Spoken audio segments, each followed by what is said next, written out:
24/7.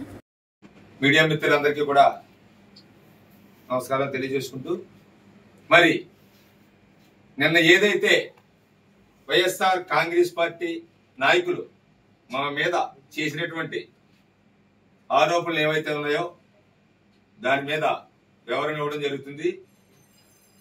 అలాగే ఆయన కొన్ని అంశాలు చెప్పాడు.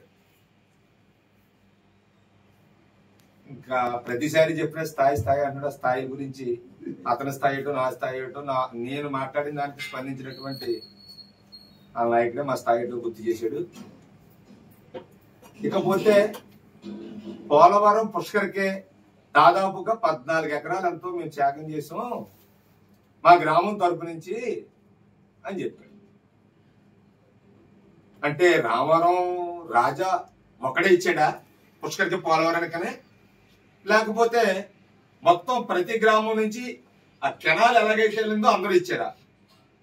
ప్రభుత్వ నామ్స్ ప్రకారం మా గ్రామంలో ఇవ్వడం జరిగింది, నాది కూడా కొంత భూమి పోవడం జరిగింది.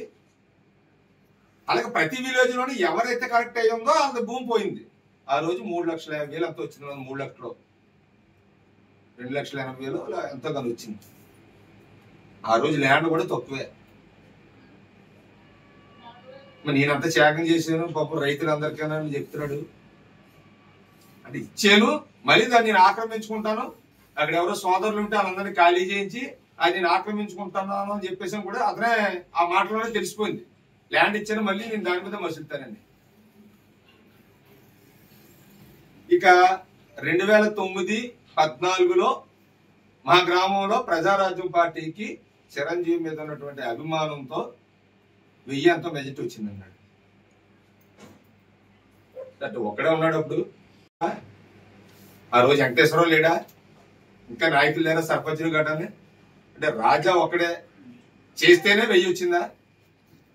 మరి మొన్న ఎందుకు రాలేదు? మొన్న 500 పోయింది. మెజార్టీలు గెలుపు ఓటములు అన్నది మన మీద ఆధారపడి ఉండదు. అదొకటి గుర్తేరు కాదు. రాజకీయంగా గెలుపు ఉంటుంది, ఓటమి ఉంటుంది. మెజార్టీలు ఉంటాయి, మెజార్టీ పోయిన దగ్గర కూడా ఉంటుంది. అది ఈ మెజార్టీ వచ్చింది నా వల్లే వచ్చింది అన్నాడు. ఇది కరెక్ట్ కాదు. కానీ నీ వల్లే వచ్చుంటే మొన్న ఎందుకు రాలేదు అదొకటి తెలుసుకోవాలి. ఇక వీడియో ఏదో పెట్టాడు. అది ఏంటి, ఐరన్ షాప్ ఓడి దగ్గర నేను స్టీల్ అమ్మేశానని చెప్పేసి అని పెట్టాడు. నేను సబ్ కాంట్రాక్టర్.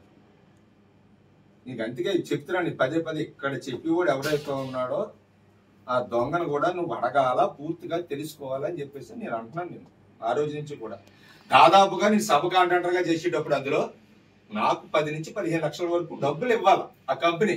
నేనే కాదు, మల్లేపల్లిలో రాంబాబు అని ఉన్నాడు సబ్ కాంట్రాక్టర్, ఆ సబ్ కాంట్రాక్టర్ కూడా ఇవ్వాలి. ఆ సబ్ కాంట్రాక్టర్కి ఇవ్వాలా, కొత్తపల్లి సతీష్ అని ఉన్నాడు అతనికే ఇవ్వాలి. ఎవరి కాళ్ళకి పెట్టేస్తే ఆ సబ్ కాంట్రాక్టర్ మేము ఎలా బతకాలా?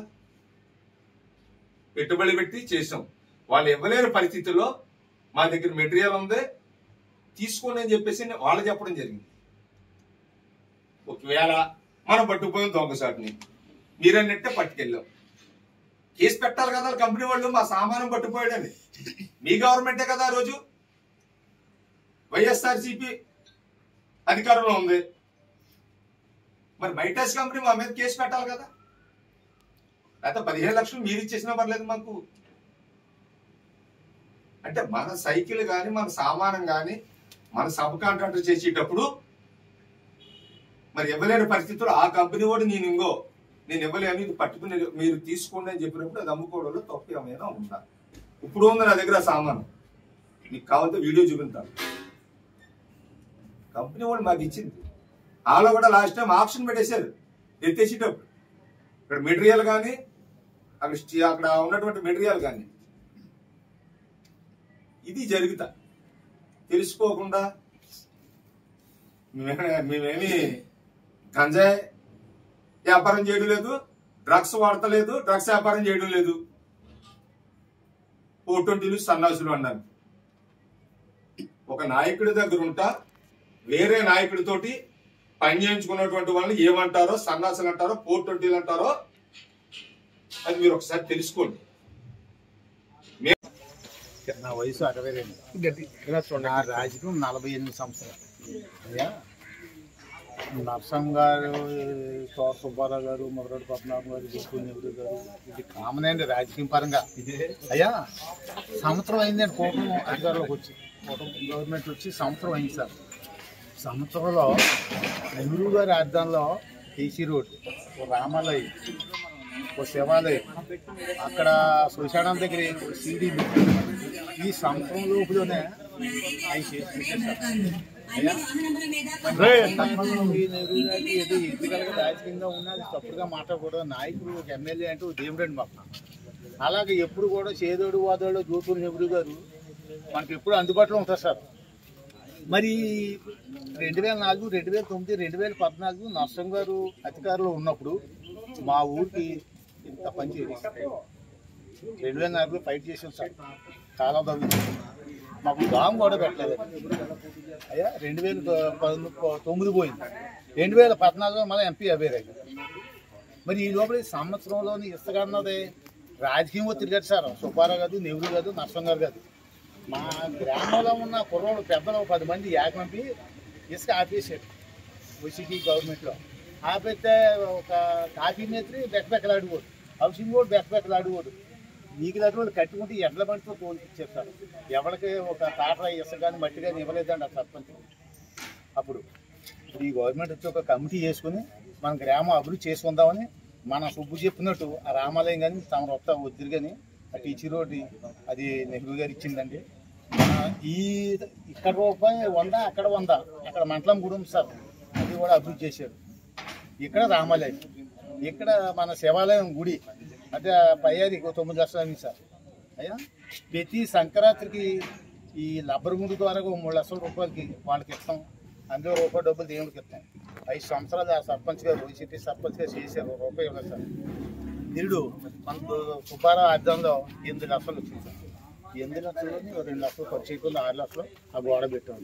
అక్కడ ఉందా, ఇక్కడ ఉందా, ఈ తాటలో ఉన్నాయి. కోరుకుంటే మీరు ఇబ్బంది పడవద్దు, మన గ్రామం అభివృద్ధి చేసుకుందాం అని మేము సొంత నిర్ణయం తీసుకుని మేము చేసుకున్నాం సార్. ఈ లోపల సుబ్బారావు దగ్గరికి వెళ్ళేది కాదు, నెహ్రూ దగ్గరికి వెళ్ళేది కాదండి. ఇది మీరు కూడా ఒక్కసారి ఆ రామాలయం, ఆ శివాలయం చూడండి. ఒక ఆయన ఆరోపించేది ఏంటంటే ఇక్కడ సుబ్బారావు టాటలు తప్ప వేరే టాటలు ఏమి తిరగకూడదట, సుబ్బారావు టాటలు తోడాలంటున్నారు. లేదు సార్, ఎందుకన్నానంటే మాకు ఒకటే సార్, ఏ టాటర్ ఏ కేసు ఉన్న వాళ్ళన్నా తోలుకోండి, 200 రూపాయలు దేవస్థానానికి ఇవ్వండి అని నేను చెప్పాను సార్.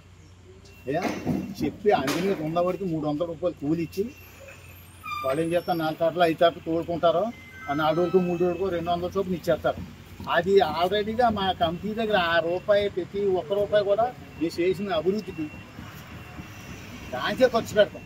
మేము టీ తాగాలంటే మేము కమిటీ ద్వారా ఎవరు ఇంకో రూపాయి పెట్టుకుని ఆడ తాగుతాం తప్ప వాళ్ళు ఏదో కావాలని చెప్పుకుంటాం తప్ప అది తప్పు సార్. అది సంవత్సరం కూటమి పరిపాలనలో ఏ రకంగా మేము అభివృద్ధి చేసాం మీరు ఒక్కసారి చూసి ఆ నాయకులు కూడా తెలుసుకోవాలని మరీ కోరి ప్రార్థించుకుంటున్నాం.